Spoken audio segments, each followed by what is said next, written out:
Iċ-ċifri provviżorji tal-Uffiċċju Nazzjonali tal-Istatistika juru li fl-aħħar 3 xhur tas-sena li għaddiet l-ekonomija Maltija kibret b'6.4% f'termini reali meta mqabbel mal-istess perjodu sena qabel. F'termini nominali, jiġifieri mingħajr l-aġġustament għall-inflazzjoni, l-ekonomija laħqet is-6,300 miljun euro, żieda ta' aktar minn 442 miljun euro. It-tkabbir kien xprunat l-aktar mis-settur tas-servizzi, kontribut qawwi wkoll mill-kummerċ, it-trasport u l-komunikazzjoni. Mill-aspett tan-nefqa kemm id-domanda domestika u kemm dik barranija taw spinta li tkabbir ekonomiku. Il-konsum tal-familji żdied b'aktar minn 3%, waqt li n-nefqa tal-gvern żdiedet b'aktar minn 6%.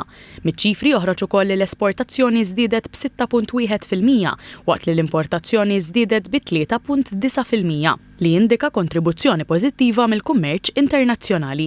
Joħroġ ukoll li b'mod ġenerali il-prezzijiet żdiedu b'rata moderata u għalhekk it-tkabbir reali ta' 6.4% jirrifletti żieda reali fil-produzzjoni u mhux biss effett ta' prezzijiet ogħla.